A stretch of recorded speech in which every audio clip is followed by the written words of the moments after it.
Hi, ಸರ್ವೇ ಜನ ಸುಖಿನೋ ಭವಂತು. ನಾಗಲಕ್ಷ್ಮಿ ವಸ್ತ್ರಾಭರಣ.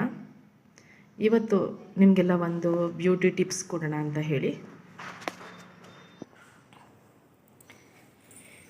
ಇದೆಲ್ಲ ನೋಡ್ಬೋದು ನೀವು ಏನು ಒಣಸಿದ್ದೀನಿ ಅಂತ ಹೇಳಿ. ಇದು ಕಿಟಕಿಯಿಂದ ಬರೋ ಬಿಸಿಲಿಗಷ್ಟೇ ಒಣಸಿದ್ದೀನಿ, ತುಂಬ ಬಿಸಿಲಿಗೆ ಒಣಸ್ತಾ ಇಲ್ಲ. ಇದು ಏನೇನಂತ ಹೇಳ್ತಾ ಹೋಗ್ತೀನಿ ನೋಡಿರಿ.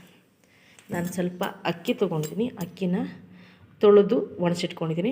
ಇದು ನಾವು ಡೈಲಿ ತಿಂಡಿಗೆಲ್ಲ ಬಳಸ್ತೀವಲ್ಲ, ಲಿಂಬೆಹಣ್ಣು, ಅದರ ಸಿಪ್ಪೆನ ಇಟ್ಕೊಂಡಿದ್ದೀನಿ. ಇದು ಕಹಿ ಬೇವಿನ ಸೊಪ್ಪು. ಇದು ನೋಡಿರಿ, ಇದು ಮಲ್ಲಿಗೆ ಹೂ ಇರುತ್ತಲ್ಲ ಅದರದ್ದು ಎಲೆ, ಮಲ್ಲಿಗೆ ಬಳ್ಳಿ ಎಲೆ. ಇದು ನಾವು ದೇವರಿಗೆ ಇಟ್ಟಿರೋ ಪೂಜೆಗೆ ಇಡ್ತೀವಲ್ಲ ರೋಸು, ವೇಸ್ಟ್ ಯಾಕೆ ಮಾಡೋದಂತ ಅದನ್ನೂ ಇಟ್ಕೊಂಡಿದ್ದೀನಿ. ಇದು ಆರೆಂಜ್ ಹಣ್ಣು ತಂದಿದ್ದು, ಇದು ಆರೆಂಜ್ ಸಿಪ್ಪೆ. ಇದ್ರ ಜೊತೆಗೆ ಇನ್ನು ನಾನು ಇದನ್ನೆಲ್ಲ ಏನು ಮಾಡಬೇಕು, ಇವತ್ತು ಫುಲ್ಲು ಒಣಸ್ಕೊಳ್ತೀನಿ. ಆಮೇಲೆ ಇದು ಮಾಡ್ಬೇಕಾದ್ರೆ ಮತ್ತೆ ಇನ್ನೊಂದು ವಿಡಿಯೋ ಮಾಡಿ ಹಾಕ್ತೀನಿ. ಈ ರೀತಿ ನಮ್ಮ ಕೈಗೆ ಯಾವುದ್ಯಾವ್ದು ಸಿಗುತ್ತೋ ಅದೇ ನ್ಯಾಚುರಲ್ ಆಗಿ ನಾವು ಫೇಸ್ ಸ್ಕ್ರಬ್ನ ನಾವು ಮಾಡ್ಕೋಬೋದು. ಇದಕ್ಕೆ ನಾನಿನ್ನು ಮುಲ್ತಾನ್ ಮಿಟ್ಟಿ ಸೇರಿಸ್ತೀನಿ, ಆಮೇಲೆ ಅರಿಶಿನ ಪುಡಿ ಸೇರಿಸ್ತೀನಿ.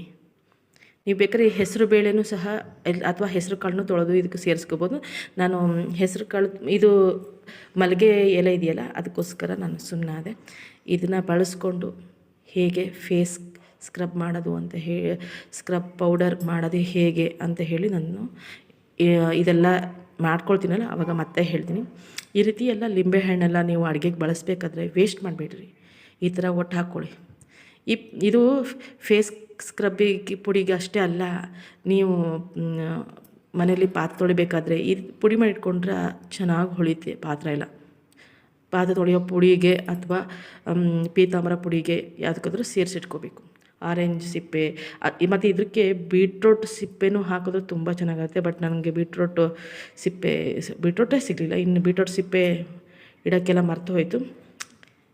ನಾನು ಮತ್ತೆ ಫೇಸ್ ಸ್ಕ್ರಬ್ ಪೌಡರ್ ಮಾಡಬೇಕಾದ್ರೆ ಇನ್ನೊಂದು ವಿಡಿಯೋ ಮಾಡ್ತೀನಿ, ನೋಡೋಣ ಹೇಗಾಗುತ್ತೆ ಫೇಸ್ ಸ್ಕ್ರಬ್ ಪೌಡರಿಂದ. ಇದರಲ್ಲೇನು ವೈಟೇ ಹಾಕ್ತಾರೆ ಅಂತ ಎಲ್ಲ ನಾನು ಹೇಳಲ್ಲ, ಬಟ್ ನನ್ನ ಮುಖದಲ್ಲಿ ನಿಜವಾಗ್ಲೂ ಒಂದೇ ಒಂದು ಪಿಂಪಲ್ ಇಲ್ಲ, ಅದಂತೂ ಗ್ಯಾರಂಟಿ ಕೊಡ್ತೀನಿ.